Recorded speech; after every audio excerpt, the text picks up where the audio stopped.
of $3.8 billion a year. Question number 6, the Honourable David Parker. Thank you, Mr. Speaker. My question is to the Minister of Finance. Does he stand by his statement that exporters are actually doing their best and they need all the help they can get from a government that is actually in favour of exporting and investing?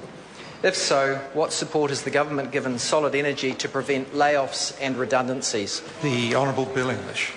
Mr. Speaker, the government has kept in touch with Solid Energy's board during this difficult time, starting with analysis produced by the scoping study for potential sale back in 2011, and has taken received advice from the board that the mine in question simply isn't viable in the longer term. That, of course, has made for a very difficult decision-making process for the company, and even more difficulty for those who are adversely affected by it. Supplementary. The Honourable David Parker.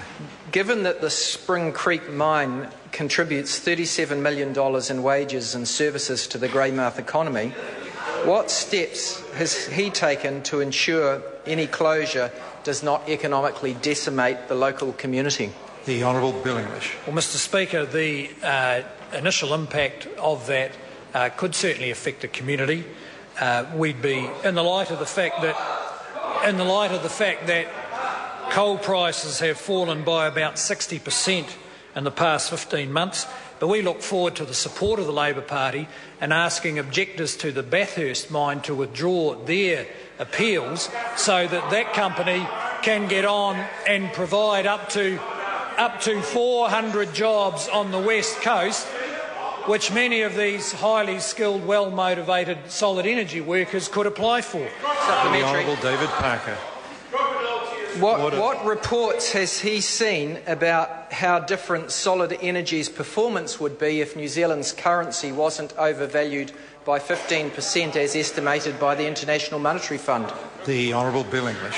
Mr. Speaker, I haven't seen any reports on that, but what I do know is there's another company keen to open a mine under exactly the same exchange rate on the West Coast, and I would hope all politicians in this House could call on those who are objecting to the opening of that mine to withdraw their objections, so the people who visited Parliament today can believe that the opposition politicians believed what they said to them, which is that they would do everything they could to help them. Order. The member's not responsible for the opposition politicians. The Honourable Damien O'Connor. Thank you, Mr. Speaker. Order. I want to hear this question. Why don't you listen for a change? Listen. No, order. Bloody idiots. Order. Order. Now, there's no need for that exchange. The Honourable Damien O'Connor. Thank you, Mr. Speaker.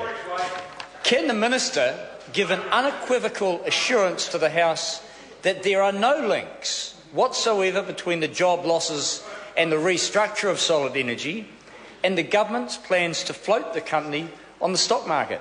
The Honourable Bill English. Mr. Speaker, yes, I can give that assurance. The primary driver of the decisions, as has been pointed out by the board, has been the drop in the coal price. But I sympathise with the member who has the problem that he wants to see more jobs on the coast, as we do, but his political colleagues stand in the way of those new jobs. The Honourable Damien O'Connor. Supplementary, Mr. Speaker.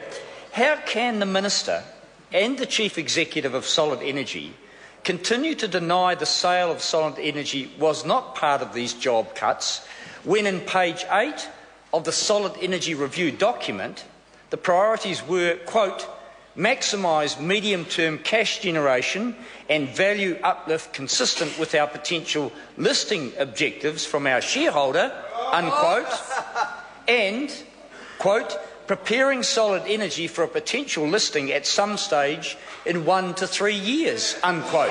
The Honourable Bill English. Mr. Speaker, close scrutiny of Solid Energy, which began last year, has shown that that company needed to have very high coal prices in order to continue with its strategy. Regardless of any future sale, the coal price dropped by 60%. that particular mine has been losing millions of dollars per month. The answer for the workforce is for the objections to the Bathurst application to be withdrawn so that that mine can get up and going, providing 400 jobs. And we hope the opposition parties will join with us in calling on those objectors to withdraw in the interests of the people who lost their jobs yesterday. Andrew Williams. Mr Speaker, to the Minister of Finance, at a time when more than 60 workers are being laid off at the state-owned Solid Energy Huntly coal mine and coal production is being scaled back, why in the very same town of Huntly is the state-owned Genesis Power Station importing coal from Indonesia when the Huntly Power Station was built in this very location because of the coalfields in the area? The Honourable Bill English. Mr Speaker, I'm not familiar with all the commercial arrangements that Genesis Energy make. I understand that what the member's pointing to has been in place for some time. What is clear, though, that despite Solid Energy's difficulties, Bathurst Resources are keen to continue with a mine on the west coast, and we look for the political support to enable that to happen. Point of order. Bathurst has nothing to do with the question I raised. Order, and that's got nothing to do with the point of order. Point of order, the Right Honourable Winston Peters. The requirement for the Minister to be terse and to the point has got everything to do with the standing orders of this House. And going off from a North Island coal mine to the South Island west coast is a matter of a point of order. The member is now debating the issue. Order, it's not a point of order. Order. I'm not sure what it's got to do with the proceedings of the House. All points of order must relate to the proceedings going on at this time in the House. Now, the quality of an answer is named with the proceedings. The Minister answered the question. The member could have raised a point of order in a proper way. Andrew Williams could have, but that wasn't the proper way to raise one. Does the member have a further supplementary? Andrew Williams, supplementary. To the Minister of Finance, is Solid Energy still a contender for the government's planned 49% share sell-off, or is this another energy state-owned enterprise that is increasingly becoming unsaleable, such as Mighty River Power with its Waikato River water rights issues? The Honourable Bill English. Mr Speaker, well, I don't agree with the member's assertion about Mighty River Power. In the case of Solid Energy, the government could only sell that in a public offering to New Zealand mums and dads if the company was in a viable and sustainable form. And we intend to work closely with the board to see if that can be achieved. Question number 7, Colin King. Thank you, Mr Speaker. My question is to the Minister for Tertiary Education, Skills and Employment and asks, what is the government doing to improve